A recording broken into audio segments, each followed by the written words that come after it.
श्री सत्यनारायण भगवान की व्रत कथा। भगवान श्री सत्यनारायण जी का व्रत संसार के समस्त सुखों को पाने के लिए तथा बच्चों के उज्जवल भविष्य के लिए किया जाता है। तो आइए आरंभ करते हैं श्री सत्यनारायण भगवान की व्रत कथा। प्रथम अध्याय। श्रीमन नारायण नारायण नारायण, भज मन नारायण नारायण नारायण, सत्य नारायण नारायण नारायण, श्रीमन नारायण नारायण नारायण। बोलो सत्यनारायण भगवान की जय। प्रथम अध्याय।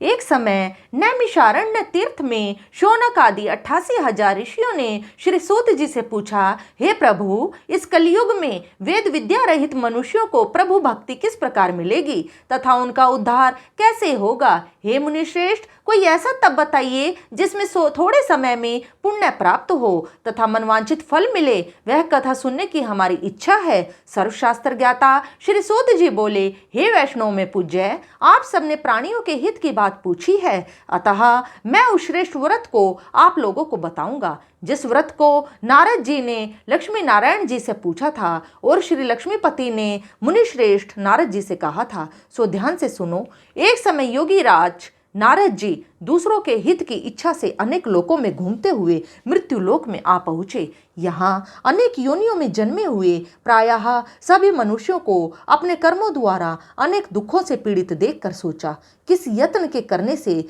निश्चय ही मानवों के दुखों का नाश हो सकेगा। ऐसा मन में सोचकर विष्णु लोक में गए। वहाँ श्वेत वर्ण और 4 भुजाओं वाले देवों के ईश नारायण का, जिनके हाथों में शंख चक्र गदा और पद्म थे तथा वरमाला पहने हुए थे, देखकर स्तुति करने लगे। हे भगवान, आप अत्यंत शक्ति से संपन्न हैं। मन तथा वाणी भी आपको नहीं पा सकती। आपका आदि मध्य अंत नहीं है। निर्गुण स्वरूप सृष्टि के कारण भक्तों के दुखों को नष्ट करने वाले हो। आपको मेरा नमस्कार है। नारद जी से इस प्रकार की स्तुति सुनकर विष्णु भगवान बोले, हे मुनिश्रेष्ठ, आपके मन में क्या है? आपका किस काम के लिए आगमन हुआ है? निसंकोच कहो। तब नारद मुनि बोले, मृत्यु लोक में सब मनुष्य जो अनेक योनियों में पैदा हुए हैं, अपने अपने कर्मों के द्वारा अनेक प्रकार के दुखों से दुखी हो रहे हैं। हे नाथ, मुझ पर दया रखते हो तो बताइए कि उन मनुष्यों के सब दुख थोड़े से ही प्रयत्न से कैसे दूर हो सकते हैं। श्री भगवान जी बोले, हे नारद, मनुष्यों की भलाई के लिए तुमने बहुत अच्छी बात पूछी है। जिसके करने से मनुष्य मोह से छूट जाता है, वह मैं कहता हूँ, सुनो। पुण्य देने वाला स्वर्ग तथा मृत्यु लोक दोनों में दुर्लभ एक उत्तम व्रत है। आज मैं प्रेमवश होकर तुमसे कहता हूँ। श्री सत्यनारायण भगवान का यह व्रत अच्छी तरह विधान पूर्वक करके मनुष्य तुरंत ही यहाँ सुख भोग कर मरने पर मोक्ष को प्राप्त होता है। श्री भगवान के वचन सुनकर नारद मुनि बोले, इस व्रत का फल क्या है, क्या विधान है, किसने यह व्रत किया था और किस दिन यह व्रत करना चाहिए, विस्तार से कहो। भगवान बोले, दुख व शोक आदि को दूर करने वाला, धन धान्य को बढ़ाने वाला, सौभाग्य तथा संतान को देने वाला यह व्रत सब स्थानों पर विजय करने वाला है। भक्ति और श्रद्धा के साथ किसी भी दिन मनुष्य श्री सत्यनारायण जी की शाम के समय ब्राह्मणों और बंधुओं के साथ धर्मपरायण होकर पूजा करे। भक्ति भाव से नैवेद्य केले का फल, घी, दूध और गेहूं का चूर्ण सवाया ले। गेहूं के अभाव में साठे का चूर्ण, शक्कर तथा गुड़ ले और सब भक्षण योग्य पदार्थ जमा करके भगवान को अर्पित करे तथा बंधु बांधवों सहित ब्राह्मणों को भोजन कराए। उसके बाद स्वयं भोजन करे। नृत्य गीत आदि का आचरण कर श्री सत्यनारायण भगवान जी का स्मरण करता हुआ समय व्यतीत करे। इस तरह व्रत करने पर मनुष्य की इच्छा निश्चय पूरी होती है। विशेषकर कली काल में मृत्यु लोक में यह मोक्ष का सरल उपाय है। इति श्री सत्यनारायण व्रत कथा का प्रथम अध्याय संपूर्णम। श्रीमन नारायण नारायण नारायण, भज मन नारायण नारायण नारायण, सत्य नारायण नारायण नारायण, श्रीमन नारायण नारायण नारायण। बोलो बोलो सत्यनारायण भगवान की जय। द्वितीय अध्याय। सूत जी बोले, हे ऋषियों, जिसने पहले समय में इस व्रत को किया है उसका इतिहास कहता हूं, ध्यान से सुनो। सुंदर काशीपुरी नगरी में एक अत्यंत निर्धन ब्राह्मण रहता था। वह भूख प्यास से बेचैन हुआ नित्य पृथ्वी पर घूमता रहता था। ब्राह्मणों से प्रेम करने वाले भगवान ने ब्राह्मण का रूप धारण कर उसके पास जाकर आदर से पूछा, हे विप्र, नित्य दुखी हुआ पृथ्वी पर क्यों घूमता है? दीन ब्राह्मण बोला, मैं निर्धन ब्राह्मण हूं, भिक्षा के लिए पृथ्वी पर फिरता हूं। हे भगवान, यदि आप इसका उपाय जानते हो तो कृपा करके कहो। वृद्ध ब्राह्मण बोला, सत्यनारायण भगवान मनवांछित फल देने वाले हैं, इसलिए हे ब्राह्मण, तू उनका पूजन कर, जिसके करने से मनुष्य सब दुखों से मुक्त होता है। ब्राह्मण को व्रत का सारा विधान बतलाकर बूढ़े ब्राह्मण का रूप धारण करने वाले श्री सत्यनारायण भगवान जी अंतर्धान हो गए। जिस व्रत को वृद्ध ब्राह्मण ने बतलाया है मैं उसको करूंगा, यह निश्चय करने पर उसे रात में नींद नहीं आई। वह सवेरे उठ सत्यनारायण भगवान के व्रत का निश्चय कर भिक्षा के लिए चला। उस दिन उसको भिक्षा में बहुत धन मिला, जिससे बंधु बांधवों के साथ उसने श्री सत्यनारायण भगवान जी का व्रत किया। इसके करने से वह विप्र सब दुखों से छूटकर अनेक प्रकार की संपत्तियों से युक्त हुआ। उस समय से वह विप्र हर मास व्रत करने लगा। इस तरह सत्यनारायण भगवान के व्रत को जो करेगा वह सब पापों से छूटकर मोक्ष को प्राप्त होगा। आगे जो पृथ्वी पर श्री सत्यनारायण भगवान का व्रत करेगा वह मनुष्य सब दुखों से छूट जाएगा। इस तरह नारद जी से नारायण जी का कहा हुआ यह व्रत मैंने तुमसे कहा। हे विप्रो, मैं अब और क्या कहूं? ऋषि बोले, हे मुनिवर, संसार में उस विप्र से सुनकर और किस किस ने यह व्रत को किया, हम सब वह सुनना चाहते हैं। इसके लिए हमारे मन में श्रद्धा है। तो सूत जी बोले, हे मुनियों, जिसने इस व्रत को किया है वह सब सुनो। एक समय वह विप्र धन और ऐश्वर्य के अनुसार बंधु बांधवों के साथ व्रत करने को तैयार हुआ। उसी समय एक लकड़ी बेचने वाला बूढ़ा आदमी आया और बाहर लकड़ियों को रख कर विप्र के मकान में गया। प्यास से दुखी लकड़हारा उनको व्रत करते देखकर विप्र को नमस्कार कर कहने लगा, आप यह क्या कर रहे हैं और इसके करने से क्या फल मिलता है? कृपया मुझे भी बताओ। ब्राह्मण ने कहा, सब मनोकामनाओं को पूरा करने वाला यह श्री सत्यनारायण भगवान का व्रत है। इसकी ही कृपा से मेरे यहाँ धन धान्य आदि की वृद्धि हुई है। विप्र से यह व्रत के बारे में जानकर लकड़हारा बहुत प्रसन्न हुआ।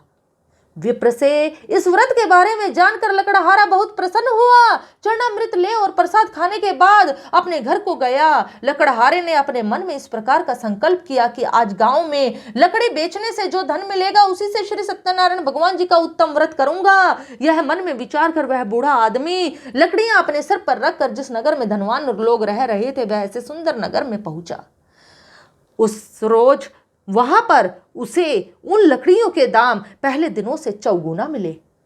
तब वह बूढ़ा लकड़हारा दाम ले और अति प्रसन्न होकर के पके केले की फली, शक्कर, घी, दूध, दही और गेहूं का चूर्ण इत्यादि श्री सत्यनारायण भगवान के व्रत की कुल सामग्रियों को लेकर अपने घर गया। फिर उसने अपने बंधु बांधवों को बुलाकर विधि के साथ भगवान जी का पूजन और व्रत किया। उस व्रत के प्रभाव से वह बूढ़ा लकड़हारा धन पुत्र आदि से युक्त हुआ और संसार के समस्त सुख भोग कर बैकुंठ को चला गया। इति श्री सत्यनारायण भगवान व्रत कथा का द्वितीय अध्याय संपूर्णम।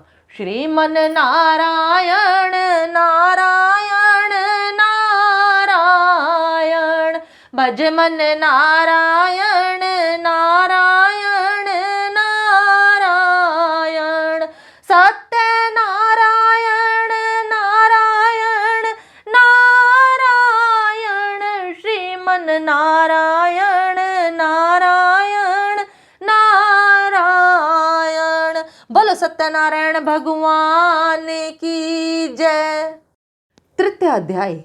सूत जी बोले, हे श्रेष्ठ मुनियों, अब आगे की कथा कहता हूँ। पहले समय में उल्कामुख का नाम का एक बुद्धिमान राजा था। वह सत्यवक्ता और जितेंद्रिय था। प्रतिदिन देव स्थानों पर जाता तथा गरीबों को धन देकर उनके कष्ट दूर करता था। उसकी पत्नी कमल के समान मुख वाली और सती साध्वी थी। भद्रशिला नदी के तट पर उन दोनों ने श्री सत्यनारायण भगवान जी का उत्तम व्रत किया। उस समय वहां एक साधु नामक वैश्य आया। उसके पास व्यापार के लिए बहुत सा धन था। राजा को व्रत करते देखकर वह विनय के साथ पूछने लगा, हे राजन, भक्ति युक्त चित्त से यह आप क्या कर रहे हैं? मेरी सुनने की इच्छा है, सो आप यह मुझे बताइए। राजा बोला, हे साधु, अपने बांधुओं के साथ पुत्र आदि की प्राप्ति के लिए एक महाशक्तिवान श्री सत्यनारायण भगवान जी का व्रत व पूजन किया जा रहा है। राजा के वचन सुनकर साधु आदर से बोला, हे राजन, मुझसे इसका सब विधान कहो, मैं भी आपके कथानुसार इस व्रत को करूंगा। मेरे भी कोई संतान नहीं है और इससे निश्चय ही होगी।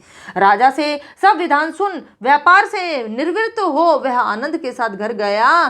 साधु ने अपनी पत्नी से संतान देने वाले उस व्रत का वर्णन सुनाया और कहा, जब मेरे संतान होगी तब मैं इस व्रत करूंगा। तब साधु ने ऐसे वचन अपनी पत्नी लीलावती से कहे।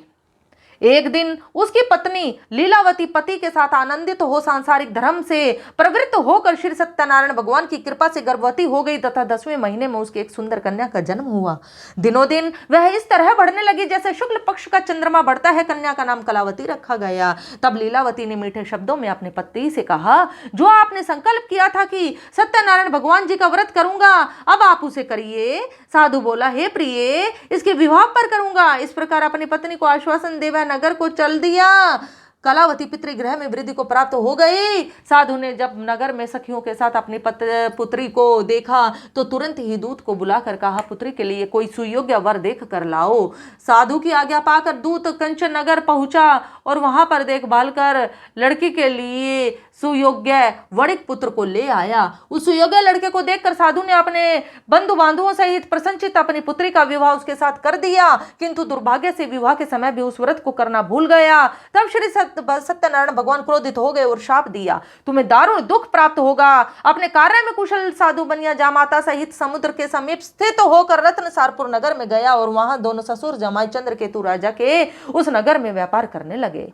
एक बार भगवान श्री सत्यनारायण की माया से प्रेरित कोई चोर राजा का धन चुरा कर भागा जा रहा था, किंतु राजा के दूतों को आते देखकर दो चोर ने घबरा कर भागते हुए राजा के धन को वहीं चुपचाप रख दिया जहां ससुर जमाई ठहरे हुए थे। तब दूतों ने उस साधु वैश्य के पास जाकर राजा के धन को रखा देखा तो उन दोनों को पकड़कर और राजा के समीप जाकर बोले, हम इन दोनों चोरों को पकड़ कर लाए हैं, अब हमें क्या करना है, आज्ञा दे। राजा की आज्ञा से उन्हें कारावास में डाल दिया और उनका धन छीन लिया। श्री सत्यनारायण भगवान के श्राप द्वारा उनकी पत्नी भी घर पर बहुत दुखी हुई और उनके घर पर जो धन रखा था उसे भी चोर चुरा कर ले गए। शारीरिक व मानसिक पीड़ा तथा भूख प्यास से अति दुखी हो अन्न की चिंता में कलावती एक ब्राह्मण के घर गई। वहां उसने श्री सत्यनारायण भगवान जी का उत्तम व्रत होते देखा, फिर कथा सुनी तथा प्रसाद ग्रहण कर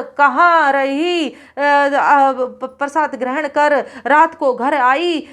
माता ने कलावती से कहा, हे पुत्री, तू अब तक कहाँ रही और तेरे मन में क्या है? कलावती बोली, हे माता, मैंने एक ब्राह्मण के घर श्री सत्यनारायण भगवान जी का व्रत देखा है। कन्या के वचन सुनकर लीलावती भगवान के पूजन की तैयारी करने लगी। लीलावती ने परिवार और बंधुओं सहित श्री सत्यनारायण भगवान जी का पूजन किया और वर मांगा, मेरे पति और दामाद शीघ्र आ जाएं। साथ ही प्रार्थना की, हम सबका भला करना हे और हमारी सभी अपराध क्षमा करना। श्री सत्यनारायण भगवान इस व्रत से संतुष्ट हो गए और राजा चंद्रकेतु को स्वप्न में दर्शन देकर कहा, हे राजन, दोनों वैश्यों को प्रातः ही छोड़ दो और उनका सारा धन जो तुमने लिया है उन्हें वापस दे दो, नहीं तो मैं तुम्हारा धन, राज्य, पुत्र आदि नष्ट कर दूंगा। राजा से ऐसा कहकर भगवान अंतर्धान हो गए। प्रातः काल राजा चंद्रकेतु ने सभा में अपना स्वप्न सुनाया, फिर दोनों वणिक पुत्रों को कैद से मुक्त कर सभा में बुलाया। दोनों ने आते ही राजा को नमस्कार किया। राजा मीठे वचनों से बोला, हे महानुभावों, भाग्यवश ऐसा कठिन दारुण दुख तुम्हें प्राप्त हुआ, अब तुम्हें कोई भय नहीं है। ऐसा कहकर राजा ने उनको नए नए वस्त्र आभूषण पहनाए तथा उनका जितना धन लिया था उससे दुगना धन देकर आदर से विदा किया। दोनों वैश्य अपने घर को चल दिए। श्री सत्यनारायण व्रत कथा का 3 अध्याय संपूर्णम। श्रीमन नारायण नारायण नारायण, भज मन नारायण नारायण नारायण, सत्य नारायण नारायण नारायण, श्रीमन नारायण नारायण नारायण। बोलो सत्यनारायण भगवान की जय। को 4th अध्याय सूत जी बोले, वैश्य ने मंगलाचार करके यात्रा आरंभ की और अपने नगर को चल दिए। उनके थोड़ी दूर निकलने पर दंडी वेशधारी श्री सत्यनारायण जी ने उनसे पूछा, हे साधु, तेरी नाव में क्या है? अभिमानी वणिक हंसता हुआ बोला, हे दंडी, आप क्यों पूछ रहे हो? क्या धन लेने की इच्छा है? मेरी नाव में तो बेल और पत्ते भरे पड़े हैं। वैश्य का कठोर वचन सुनकर श्री भगवान ने कहा, तुम्हारा वचन सत्य हो। दंडी ऐसा कहकर वहां से दूर चले गए और कुछ दूर जाकर समुद्र के किनारे बैठ गए। दंडी के जाने पर वैश्य ने नित्य क्रिया करने के बाद नाव को ऊंची उठी देखकर अचंभा किया तथा नाव में बेल पत्ते आदि देखकर मूर्छित हो जमीन पर गिर पड़ा। फिर मूर्छा खुलने पर अत्यंत शोक प्रकट करने लगा। तब उसका दामाद बोला, आप शोक ना करें, यह दंडी का शाप है, अतः उनकी शरण में चलना चाहिए, तभी हमारी मनोकामना पूरी होगी। दामाद के वचन सुनकर वह दंडी के पास पहुंचा और अत्यंत भक्ति भाव से नमस्कार करके बोला, मैंने जो आपसे असत्य वचन कहे थे उनको क्षमा करो। ऐसा कहकर शोकातुर हो रोने लगा। तब दंडी भगवान बोले, हे वणिक पुत्र, मेरी आज्ञा से बार बार तुम्हें दुख प्राप्त हुआ है, तू मेरी पूजा से विमुख हुआ। साधु बोला, हे भगवान, आपकी माया से ब्रह्मा आदि देवता भी आपके रूप को नहीं जानते, तब मैं अज्ञानी कैसे जान सकता हूँ? आप प्रसन्न होइए, मैं सामर्थ्य के अनुसार आपकी पूजा करूंगा, मेरी रक्षा करो और पहले के समान नौका में धन भर दो। उसके भक्ति युक्त वचन सुनकर भगवान प्रसन्न हो उसकी इच्छा अनुसार वर देकर अंतर्धान हो गए। तब उन्होंने नाव पर आकर देखा कि नाव धन से परिपूर्ण है। फिर वह श्री सत्यनारायण भगवान का पूजन कर साथियों सहित अपने नगर को चला। जब वह अपने नगर के निकट पहुंचा तब दूत को घर भेजा। दूत ने साधु के घर जाकर उसकी पत्नी को नमस्कार कर कहा, साधु अपने दामाद सहित इस नगर के समीप आ गए हैं। ऐसा सुन साधु की पत्नी ने बड़े हो हर्ष के साथ श्री सत्यनारायण भगवान का पूजन कर पुत्री से कहा, मैं अपने पति के दर्शन के लिए जा रही हूँ, तू कार्य पूर्ण कर शीघ्र आ। माता के ऐसे वचन सुनकर कलावती प्रसाद छोड़कर जल्दी में पति के पास गई। प्रसाद की अवज्ञा के कारण श्री सत्यनारायण भगवान ने रुष्ट हो उसके पति को नाव सहित पानी में डुबो दिया। कलावती अपने पति को न देखकर रोती हुई जमीन पर गिर गई। इस तरह नौका को डूबा हुआ तथा कन्या को रोता हुआ देख साधु दुखी होकर बोला, हे प्रभु, मुझसे या मेरे परिवार से जो भूल हुई उसे क्षमा करो। उसके दीन वचन सुनकर श्री सत्यनारायण भगवान प्रसन्न हो गए और आकाशवाणी हुई, हे साधु, तेरी कन्या मेरे प्रसाद को छोड़कर आई है, इसलिए इसका पति अदृश्य हुआ है। यदि वह घर जाकर प्रसाद खाकर लौटे तो इसे पति अवश्य मिलेगा। आकाशवाणी सुनकर कलावती ने घर पहुंचकर प्रसाद खाया, फिर पति के दर्शन किए। तत्पश्चात साधु ने बंधु बांधवों सहित श्री सत्यनारायण भगवान का विधि पूर्वक पूजन किया। इस लोक का सुख भोग कर अंत में स्वर्ग लोक को गया। इति श्री सत्यनारायण व्रत कथा का चतुर्थ अध्याय संपूर्णम। श्रीमन नारायण नारायण नारायण, भज मन नारायण नारायण नारायण, सत्य नारायण नारायण नारायण, श्रीमन नारायण नारायण नारायण। बोलो सत्यनारायण भगवान की जय। पंचम अध्याय। सूत जी बोले, हे ऋषियों, मैं और भी कथा कहता हूँ, सुनो। प्रजापालन में लीन तुंगध्वज नाम का एक राजा था। उसने श्री भगवान का प्रसाद त्याग कर बहुत दुख पाया। एक समय वन में जाकर वन्य पशुओं को मारकर बढ़ के पेड़ के नीचे आया। वहां उसने ग्वालों को भक्ति भाव से बांधवों सहित श्री सत्यनारायण जी का पूजन करते देखा। राजा देख कर भी अभिमानवश वहां नहीं गया और ना ही नमस्कार किया। जब ग्वालों ने श्री भगवान का प्रसाद उसके सामने रखा तो वह प्रसाद त्याग कर अपनी नगरी को चला गया। वहां पहुंचकर उसने अपना सब कुछ नष्ट पाया। तब वह जान गया कि यह सब भगवान ने किया है। तब वह विश्वास कर ग्वालों के पास गया और विधि पूर्वक पूजन कर प्रसाद खाया तो श्री सत्यनारायण भगवान जी की कृपा से सब कुछ पहले जैसा ही हो गया। फिर दीर्घ काल तक सुख भोग कर मृत्यु होने पर स्वर्गलोक को गया। जो मनुष्य इस परम दुर्लभ व्रत को करेगा, भगवान की कृपा से उसे धन धान्य की प्राप्ति होगी। निर्धन धनी और बंदी बंधन से मुक्त निर्भय हो जाता है। संतानहीनों को संतान प्राप्त होती है तथा सब मनोरथ पूर्ण होकर अंत में वैकुंठ धाम को जाता है। जिन्होंने पहले इस व्रत को किया है, अब उनके दूसरे जन्म की कथा कहता हूँ। वृद्ध शतानंद ब्राह्मण ने सुदामा का जन्म लेकर मोक्ष को पाया। लकड़हारे ने अगले जन्म में निषाद बनकर मोक्ष प्राप्त किया। उल्का मुख का नाम का राजा दशरथ होकर वैकुंठ को प्राप्त हुआ। साधु नाम के वैश्य ने मोरध्वज बनकर अपने पुत्र को आरे से चीरकर मोक्ष को प्राप्त किया। महाराज तुंगध्वज ने स्वयंभू होकर भगवान में भक्ति युक्त हो कर्म कर मोक्ष को प्राप्त किया। इति श्री सत्यनारायण व्रत कथा का 5वां अध्याय संपूर्ण। श्रीमन नारायण नारायण नारायण भज मन नारायण नारायण नारायण सत्य नारायण नारायण नारायण श्रीमन नारायण नारायण नारायण। बोलो सत्यनारायण भगवान की जय। आरती श्री सत्यनारायण भगवान जी की। ओम जय लक्ष्मी रमणा स्वामी जय लक्ष्मी रमणा सत्यनारायण स्वामी सत्यनारायण स्वामी जनपातक हरणा। ओम जय लक्ष्मी रमणा रतन जड़ित सिंहासन अद्भुत छवि राजे स्वामी अद्भुत छवि राजे। नारद करत निराजन नारद करत निराजन घंटा ध्वनि बाजे। ओम जय लक्ष्मी रमणा प्रकट भये कलि कारण द्विज को दरस दियो स्वामी द्विज को दरस दियो। बूढ़ो ब्राह्मण बन कर बूढ़ो ब्राह्मण बन कर कंचन महल कियो।